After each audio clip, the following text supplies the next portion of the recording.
ുള്ള വെടിനിർത്തൽ നീട്ടിയ അമേരിക്ക ഇറാന്റെ നിർദ്ദേശങ്ങൾ സമർപ്പിക്കും വരെ വെടിനിർത്തൽ നീട്ടിയതായി യു.എസ്. പ്രസിഡന്റ് ഡൊണാൾഡ് ട്രംപ് അറിയിച്ചു. പാക് മധ്യസ്ഥതയിൽ നടന്ന ചർച്ചകൾ അവസാനിച്ചതായും നാവിക ഉപരോധം നിർത്തില്ലെന്നും ട്രംപ് പറഞ്ഞു.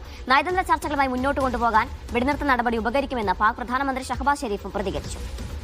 എം.സി. നാസർ ചെയ്യുന്ന വിശദാംശങ്ങൾ നൽകാനായി. നാസർ, ആശ്വാസം എന്ന് പറഞ്ഞത് ഇറാനുമായുള്ള വെടിനിർത്തൽ നീട്ടി എന്നുള്ളതാണ്. ഒപ്പം തന്നെ ഒരു ആശങ്ക, നാവിക ഉപരോധം അപ്പോഴും അവിടെ തുടരുമെന്നുള്ളതാണ്. ട്രംപ് എന്താണ് ലക്ഷ്യം വെക്കുന്നത്? ഒരു സമ്മർദ്ദതന്ത്രമാണോ?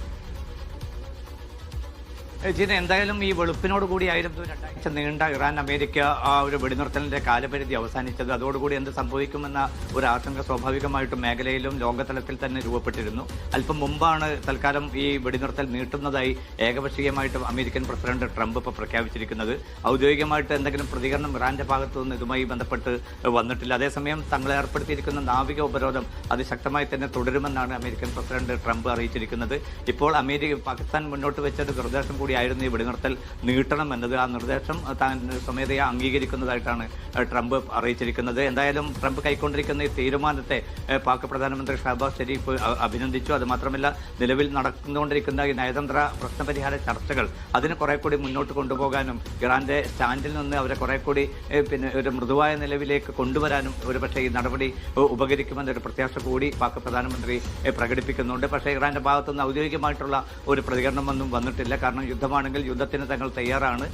ബലപ്രയോഗത്തിന്റെയും ഭീഷണിയുടെയും പശ്ചാത്തലത്തിലുള്ള ഒരു ചർച്ചയ്ക്കും ഒരുക്കമില്ല എന്നായിരുന്നു ഇന്നലെ രാത്രിയും മധ്യസ്ഥ രാജ്യമായിട്ടുള്ള പാകിസ്ഥാനെ ഇറാൻ അറിയിച്ചിരുന്നത്. ഇസ്ലാമാബാദിൽ ആ ഒരു ചർച്ചയ്ക്ക് വേണ്ടിയുള്ള എല്ലാ നീക്കങ്ങളും നടന്നൊരു ഘട്ടത്തിലാണ് ഇറാൻ തങ്ങളുടെ കൃത്യമായിട്ടുള്ള നിലപാട് പാകിസ്ഥാനെ അറിയിച്ചുകൊണ്ടിരുന്നത്. കാരണം ഉപരോധം പിൻവലിക്കുകയും തങ്ങളുടെ പിടിച്ചെടുത്ത കപ്പൽ ഉടൻ തന്നെ കൈമാറുകയും വേണമെന്നതായിരുന്നു ഈ ചർച്ചയിൽ പങ്കെടുക്കാനുള്ള ഒരു മുന്നുപാധിയായിട്ട് ഇറാൻ നേതൃത്വം പാകിസ്ഥാനെ അറിയിച്ചിരുന്നത്. ഇക്കാര്യം അമേരിക്കയെ പാക് നേതൃത്വം അറിയിച്ചുവെങ്കിൽ പോലും അനുകൂലമായിട്ടുള്ള പ്രതികരണമായിരുന്നില്ല ട്രംപിന്റെ ഭാഗത്തു നിന്ന് ഉണ്ടായത്.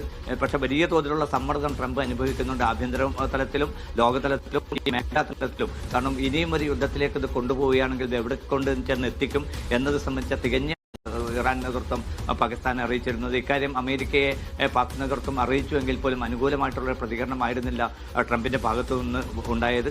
പക്ഷേ വലിയ തോതിലുള്ള സമ്മർദ്ദം ട്രംപ് അനുഭവിക്കുന്നുണ്ട്, ആഭ്യന്തര തലത്തിലും ലോകതലത്തിലും മേഖലാ തലത്തിലും. കാരണം ഇനിയും ഒരു യുദ്ധത്തിലേക്ക് ഇത് കൊണ്ടുപോവുകയാണെങ്കിൽ ഇത് എവിടെ കൊണ്ട് ചെന്ന് എത്തിക്കും എന്നത് സംബന്ധിച്ച തികഞ്ഞ അവ്യക്തതയിലായിരുന്നു ട്രംപും അതോടൊപ്പം തന്നെ പെന്റഗൺ നേതൃത്വവും. കാരണം ഇനിയും ഒരു നീണ്ട യുദ്ധത്തിലേക്ക് പോവുക എന്നത് അമേരിക്കയെ സംബന്ധിച്ചിടത്തോളം വലിയ ദുഷ്കരമായിട്ടുള്ള ഒരു ഇറാനുമായുള്ള വെടിനിർത്തൽ അമേരിക്ക നീട്ടിയിരിക്കുകയാണ്. ഇറാന്റെ നിർദ്ദേശങ്ങൾ സമർപ്പിക്കും വരെയാണ് ഈ വെടിനിർത്തൽ നീട്ടിയിട്ടുള്ളത്. ഇതിനോട് ഔദ്യോഗികമായി ഇറാൻ ഇതുവരെ പ്രതികരിച്ചിട്ടുമില്ല. പക്ഷേ നാവിക ഉപരോധം തുടരുമെന്ന നിലപാട് തന്നെയാണ് ട്രംപ് ഉള്ളത്.